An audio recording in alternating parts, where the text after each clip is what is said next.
മനുഷ്യഹൃദയങ്ങളെ വേദനിപ്പിച്ചുകൊണ്ട് എല്ലാവരുടെയും കണ്ണുകളെ ഈർന്നണിയിച്ചുകൊണ്ട് നമ്മുടെ നാട്ടിലുണ്ടായ മഹാദുരന്തത്തിൽ മൃതിയടഞ്ഞ പ്രിയപ്പെട്ടവരുടെ ശവദഹനമാണ് ഇവിടെ മേപ്പാടിക്ക് സമീപത്തുള്ള ഹൈന്ദവ ശ്മശാനത്തിൽ നടന്നുകൊണ്ടിരിക്കുന്നത്. ഇന്നലെ 4 ശവശരീരങ്ങൾ ഇവിടെ ദഹിപ്പിക്കുകയുണ്ടായി.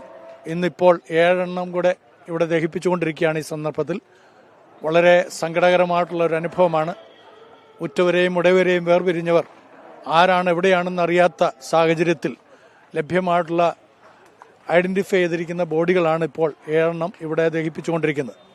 നമുക്കറിയാവുന്നതുപോലെ വയനാട് ജില്ലയുടെ എല്ലാമായിരുന്ന മനുഷ്യ ജീവിതങ്ങൾ ഇന്ന് തീയ്ക്ക് അഗ്നിക്ക് ഇരയായിക്കൊണ്ടിരിക്കുന്നു. നമ്മുടെ കൂട്ടത്തിൽ ഇവിടെ ശ്രീ വത്സൻ തില്ലങ്കേരി നമ്മളോട് 1 മിനിറ്റ് ഇതിനെക്കുറിച്ചൊന്ന് സംസാരിക്കുന്നതായിരിക്കും.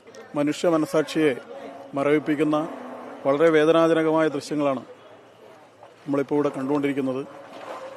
വ്യത്യസ്ത രീതിയിൽ ജീവിച്ച വ്യത്യസ്ത കുടുംബങ്ങളിലുള്ള ആളുകൾ ഒരേ സ്ഥലത്തിങ്ങനെ ചിത ഏറ്റുവാങ്ങിക്കൊണ്ടിരിക്കുകയാണ്.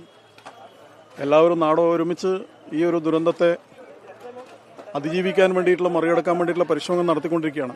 കൈമേയി മറന്നുകൊണ്ട് സേവാപ്രവർത്തകന്മാരെല്ലാവരും എല്ലാവരും ഒരുമിച്ച് നിന്നുകൊണ്ട് ഈ പ്രകൃതി ദുരന്തത്തെ മറികടക്കാൻ വേണ്ടിയിട്ടുള്ള പരിശ്രമമാണ് നടക്കുന്നത്. ഏതായാലും അത്യന്തം വേദനാജനകമായ ഞെട്ടിപ്പിക്കുന്ന സാഹചര്യങ്ങളിലൂടെയാണ് ഈ നാടിപ്പോൾ കടന്നുപോയിക്കൊണ്ടിരിക്കുന്നത്.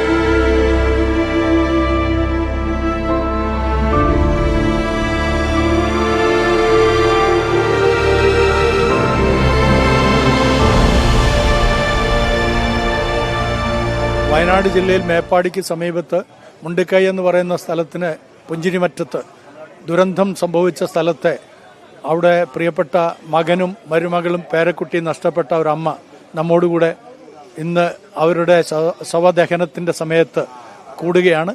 സംഭവിച്ച സമയത്ത് ഞങ്ങൾ ഉണ്ടായി. ഇങ്ങനെ മലയിടിഞ്ഞ് വരുന്ന ഒരു ഭയങ്കരമായ സൗണ്ട്. ഞങ്ങൾ വീടൊക്കെ കൂലിങ്ങ. ഞങ്ങൾ വീട്ടിൽ നിന്ന് ഇറങ്ങിയിട്ട് ഓടി, ഒരു കുന്നുമേക്ക് ഓടി. അങ്ങനെ പോയിട്ട് 10 ഏക്കറയിൽ റിസോർട്ടിൽ പോയിട്ട് ഞങ്ങളൊക്കെ കഴിച്ചിലാക്കി കൊണ്ടുവച്ചിട്ടുണ്ടായി നാട്ടുകാർ. അങ്ങനെ 10 ഏക്കറിൽ നിന്ന് പിന്നെ മദ്രസിൽ കൊണ്ടുവന്നു. മദ്രസിൽ നിന്ന് ചൂരൽമലയിൽ നിന്ന് പാടിയിൽ അവര് വേറെയായിരുന്നു. അവര് വേറെ താമസമായിരുന്നു.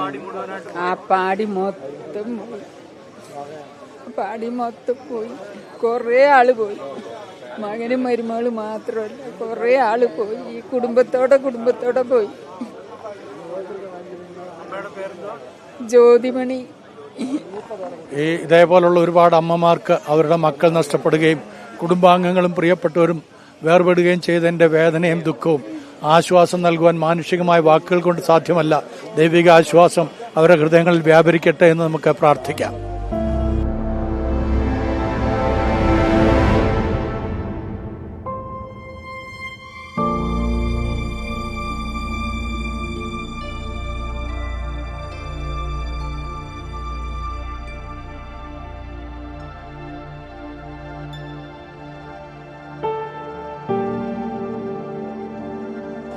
ആരടുത്ത എന്ത് പറയുന്നു? മക്കൾ പോയില്ല, മരുമകൾ പോയി, മകൻ പോയി, പേരക്കുട്ടിയും പോയി. പേരക്കുട്ടി അടുക്കള കത്തി. മകൻ നിലമ്പൂർ കിടക്കുന്നുണ്ട് എന്ന് പറഞ്ഞ് മൊബൈൽ ഫോണിൽ കണ്ടപ്പോഴാണ് മനസ്സിലായത്. ഫോട്ടോ കണ്ട് ഫോണില്